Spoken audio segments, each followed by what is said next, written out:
Do not let these New York City scams happen to you. In this video, I'm sharing with you the things to avoid and what to do instead coming up.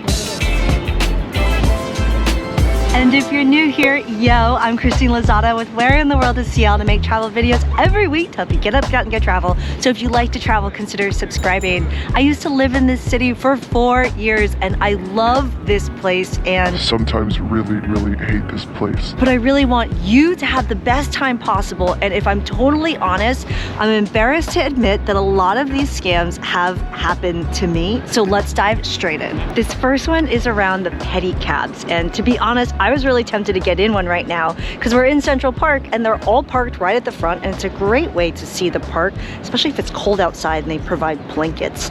But one thing you might not know is that pedicabs are allowed to set their own rates. So just like when you're traveling abroad or in general, you should always negotiate and know what you're paying before you get in. The going rate for pedicabs is around $3 to $7 per ride. Just kidding. It's $3 to $7 per minute.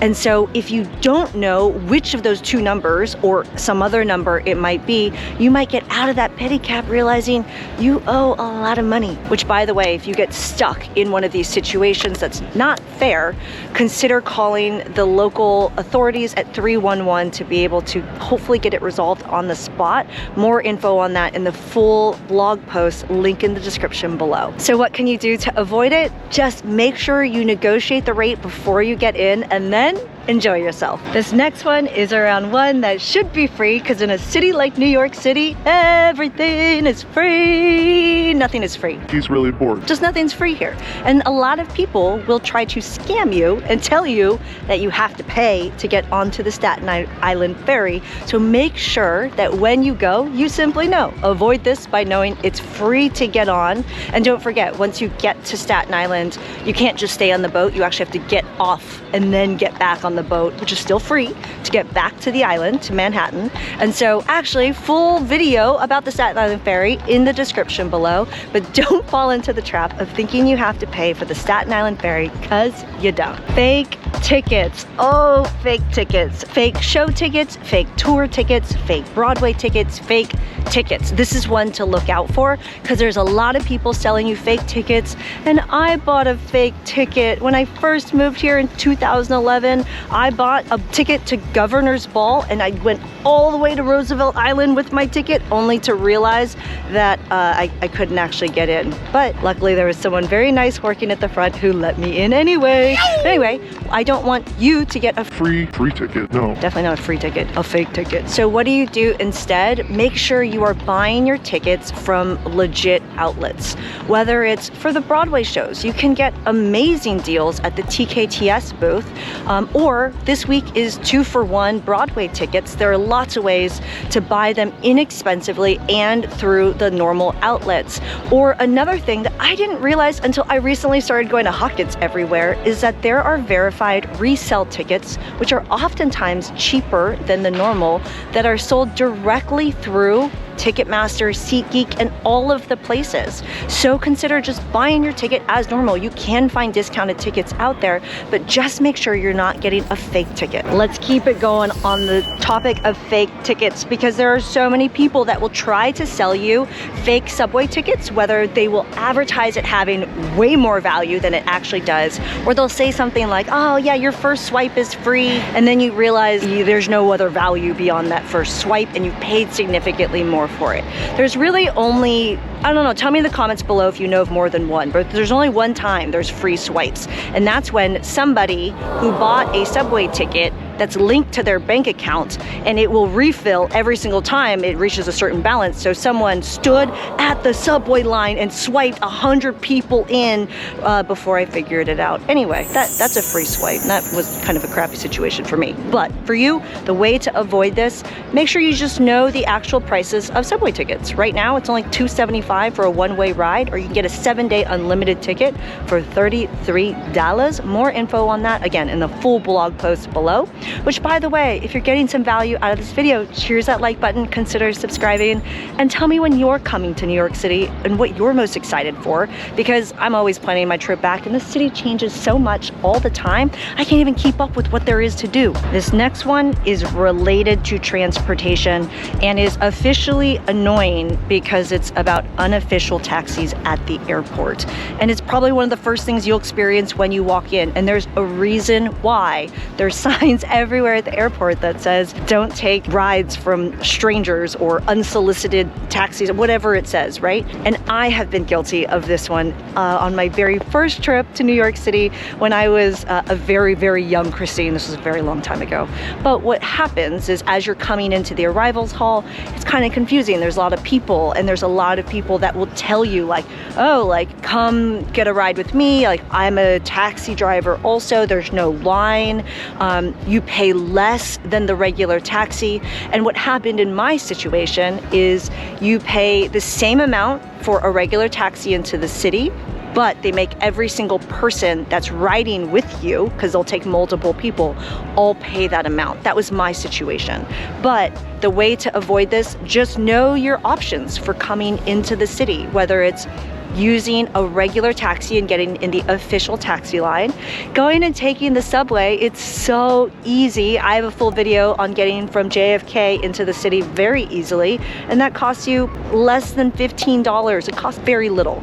And the other way is obviously through rideshare, Uber or Lyft. And so use one of these options and save yourself the headache for when you first come in. This next one is around the monks and the CD guys. And I swear, these guys are in every city. They're not just in New York City. They might be traveling more than I am. But the monks are the ones that will come by and offer you a trinket. And then once you take it, because you think it's free, they'll ask you for a donation. And this has happened to me before because they really are like so nice, especially with the way they approach you. And the amount they ask for the donation is humongous. It's not like, oh, a $5 donation or a couple dollar donation. It's like $100 donation. And they'll say something like, oh, the last person just gave me $100, or, you know, sign my wish book, give me a huge donation. How do you avoid this? Simply know that this is what happens. And if it is something you want to support, do it, but know what you're getting yourself into. And those trinkets aren't really worth a whole lot. Let's talk about CDs, because who buys CDs anymore? There will be people who ask you to buy their CDs, and they are not very friendly once you accept them in terms of how much money they expect for them. And I will say, when we were traveling in San Diego, actually, you supported somebody with CDs. I did. But it was different. They were actually like rapping on the spot. Yeah. And didn't you put out a CD? No, I didn't put out a CD. I sold a lot of bootleg CDs as a kid, so yeah. I can't act the hustle. Don't buy the CDs. Who has a CD player anymore anyway? Do you even have a CD player? No, I didn't. I bought it just because, like, you know, it reminded me of me, so that's why I bought it. And I supported it. I was like, yeah, that's cool. These next two, I don't know if I would call them a scam, but it is really important to me that they don't happen to you. Because one, I don't want your money taken from you. And the second thing, I don't want you to not eat the amazing things that New York City has to offer. Because if there's one place you should not go on a diet, it's here. So let's talk about pickpockets, because there's 3 places that this happens, and one of them might surprise you a little bit. So the first one is in the subway, especially when you are getting on and off the train and it's very, very tight and there's a lot of people. Just be very aware of your belongings, because you will feel people's hands on your pockets. When I was living here, I had a friend come visit. He's a skater from my hometown of San Diego. He sags his pants real low. And so when someone was trying to reach into his pants to grab his wallet, he didn't feel it and he wasn't aware of it. It just so happened that I was standing behind him. So be aware of pickpockets, especially in the subway. Another thing that might be a little bit of an etiquette thing, when you're on the train and you are sardining really hard, make sure that if you're wearing a backpack, you either turn it to the front and you hold your backpack, or you put it at your feet and you hold it so it's not touching the ground. That allows more people to stand behind you and also for you to know what's happening with your belongings, because you might not be able to feel it when someone is opening your backpack behind you. The other place to look out for is in one of the busiest places in New York City, which is Times Square.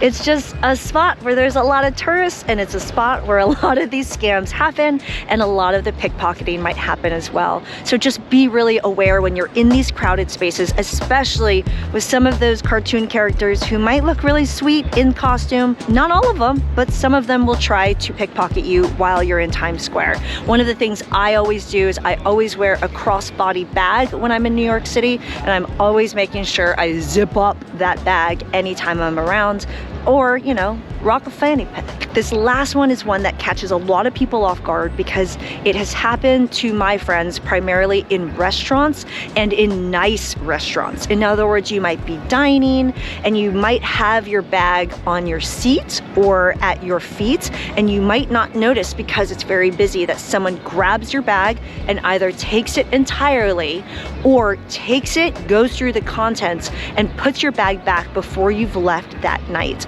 And so this is just something to be aware of. Be aware of your belongings while you're dining and make sure you can either see or feel it in case someone is messing with your belongings while you're enjoying your meal. This next scam is about restaurants, and it bothers me because it really affects the restaurant owners and small business people, which is around a scam in which people will threaten the restaurant owners with 1-star reviews unless the owner gives them money or a gift certificate to the restaurant. How do you avoid this? Anytime you're looking into restaurants and you're reading reviews, I'm a 10-year Yelp elite. It's really important to me to write reviews and read reviews. Look past those couple 1-star reviews. Make sure you're looking and reading many of them so that you can get that full picture of what the restaurant is like before you make a decision on whether you will or will not go somewhere. This last scam to avoid might be one that will catch you off guard, especially because a lot of people will be winning. And I asked Meatball's good friend who lives here in New York City what his, I don't want to say favorite, but a New York scam that he knew of, and he told me about 3-card monte, which is one in which when you're, especially in the Times Square area or in the touristy areas, there will be someone who has the 3 cards, and underneath the card is, you know, the king, the queen, blah, blah, and you have to guess which one is the king, or I'm saying this card game wrong. you have to guess which card is which. Basically, it's something like that. But what they do when you're not watching is they will switch out one of the cards so it becomes impossible to win. But what they have done is they've set up all their friends prior to you playing, and their friends are winning big money. And so they're asking you to double down, and you're betting a little bit more, and you are losing really big when you play this game. So how do you avoid this scam? I don't know. Keep your betting to somewhere else, or just know that that might happen if you decide to try. One last one, fake handbags. As long as you know that the guys who are Gucci, Gucci, Gucci, Prada, Prada are taking you to a back room to sell you fake handbags and not real handbags, I support you, but just know that That they're not real. whew, New York City scams. If you got one to help the community, add it in the comments below. These are ones I just want you to be aware of. It doesn't mean it'll happen to you, but you know what to look for and you know what to avoid so you can have the best trip possible. Check out the other videos in the description because let's all have a great time in this amazing city. I'll see you in the next one. Ciao.